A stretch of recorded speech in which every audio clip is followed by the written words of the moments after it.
Hey, what's up guys? Coming back with the 6-week update. So I actually just got back from my 6-week follow-up and haven't seen the surgeon. The appointment was really brief. I think it was maybe 5 minutes and went through pretty quick, and I'll kind of give you the lowdown. But essentially the first thing you kind of notice is I don't have a sling. I've completely disregarded the sling. I did a weaning off process over about a week time frame. If you want to know more about that, I'll link to the video in the description. But overall, I'm at a point where I'm not wearing the sling at all during day-to-day action. I am still wearing it while I sleep just because I'm more of a crazy sleeper myself, and it really just kind of reminds me, because sometimes if I'm laying on my back, because it's my left, if I lay on my back and I turn to the right, then my left just sort of drops behind me, and if it stays like that for a prolonged period of time, just really get stretching, then sometimes I'll just wake up achy. Where the sling, it kind of reminds me, and if I turn, I can feel the weight, or it comes with me along. So I just do that just for my own personal sake. I'll probably start to discontinue that here in the next week or so, but I am still wearing it at night. The next big thing that we really talked about was motion. What does motion look like? I'll stand up for a second. So if this is my good arm coming out here, my left, I've been really wanting to come out neutral, and I'm, as you can see, if this is neutral, I'm 10 degrees or so, and this is me here. So overall, that's getting really, really good. I do get some ache. I don't really get any pulling here in the chest. I get most of it more in the back of the shoulder, which is pretty common with like a rotator cuff issue and such. Reason being is the muscle here, right, the pec pulls everything forward, which turns the shoulder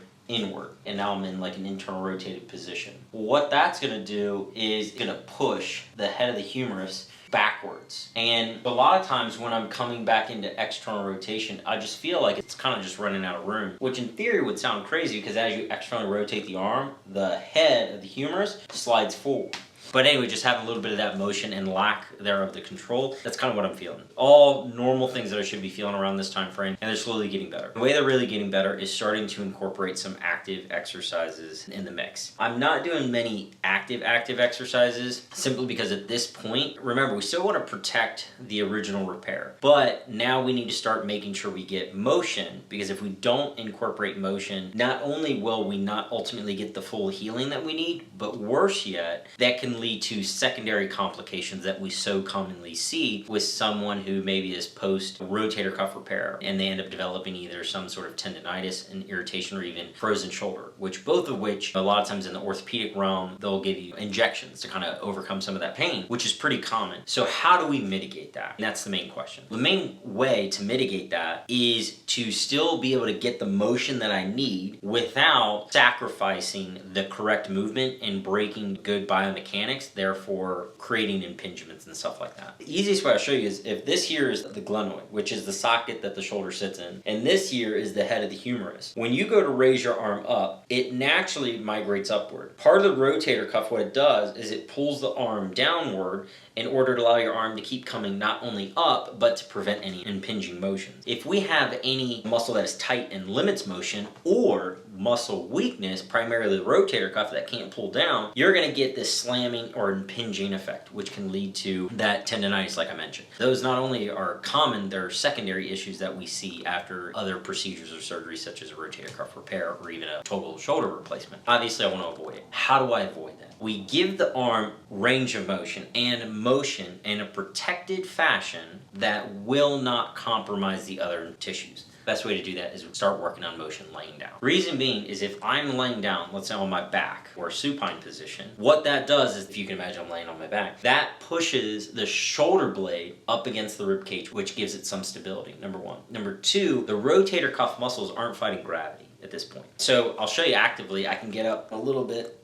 to here. It's like an active congress trying to do that. I've only done that a couple times actually now and shown the surgeon. But I'm not really working on any motion. Even passively with a wand standing or a cane, I'm doing most of it laying down. I know, like I just mentioned, it has a lower effect or lower chance of irritating other or like surrounding structures, but more importantly, it's so much more comfortable for me. Yes, it is a lot easier for me to do it seated or standing, but when I do it, I get way more of a benefit because it feels more comforting and relaxing, and the muscles aren't wanting to tense up. Those are like the main things I'm doing right now. My wife's a therapist. She's been running me through some therapy. She's doing some passive stuff. I'm doing some active external rotation. Now, one key thing that I know not to do, and he mentioned, and I'm glad he did mention, is not necessarily wanting to do a lot of active internal rotation, in this case this way. Because that can put a lot of stress here on the pec major. Now, we know a lot of times people do these internal and external rotation exercises like this, and they do them a lot of times thinking they're hitting the cuff. And without a doubt, you are, especially going outward. Coming inward, we are far more hitting the pec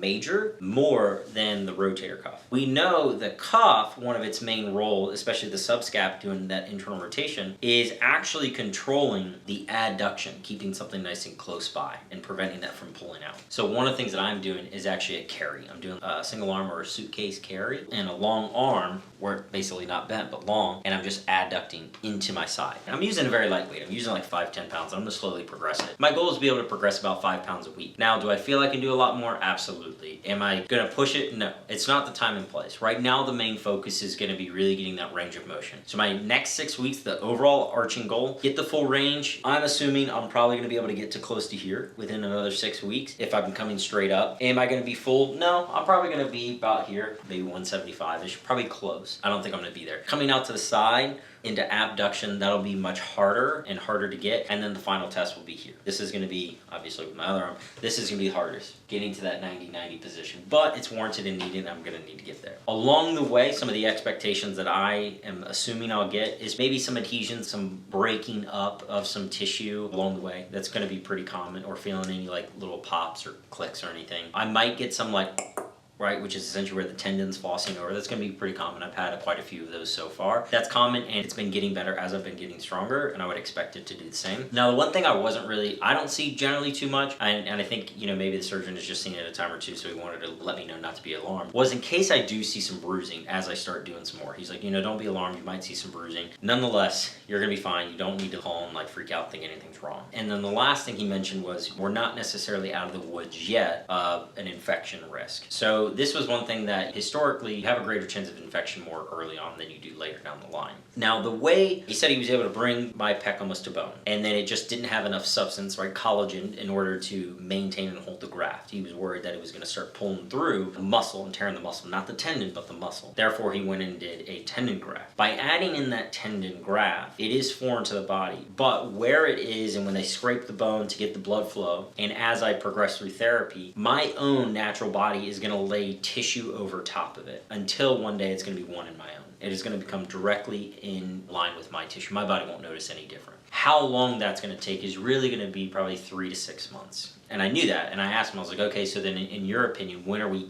quote unquote out of the woods? He's like, well, it's really hard to tell, you know, give you a definitive answer. He goes, but you know, maybe 3 months, but really gonna be about 6 months or so. I'm like, okay, no worries. He's like, the big thing is make sure you're not doing anything crazy. Obviously, don't be injecting yourself with anything or using anything that you shouldn't be. Be a smart person, you're gonna be just fine. Overall, I'm not planning on doing anything crazy. Everything's been healing well. I'm super pumped. I'm excited. Feels kind of nice. I'm at a point now where I'm sometimes forgetting that it is kind of like hurt, and I'm doing a little bit more things, and I don't recognize it until I go to like actively lift something up, and I'm like, oh, can't really do that, or just various things. But overall, I'm doing really well, and I'll keep you guys in on future updates of how things are going in the meantime. At this point, I'll probably kind of like shorten the time frequency in which I do, because at this point, I think much of the exercise and such that I'm gonna do is gonna decrease over the next couple weeks. Decreases as far as variability. Essentially, they're gonna be the same, just progressing the range. And then after that, I'll get to more of the fun stuff, which I think is probably something like what want to get back to. Like actually some of the active more exercises, you know, going and being able to do push-ups and some of those presses and holds, face pulls, things like that. Those are going to be the fun stuff that I'm going to be really looking forward to. And my expectation for that is probably another 6 weeks or so. So probably about mid-June at this point before I'll be able to start doing that. So overall, I'll wrap it up there, and I'll see you guys in the next one.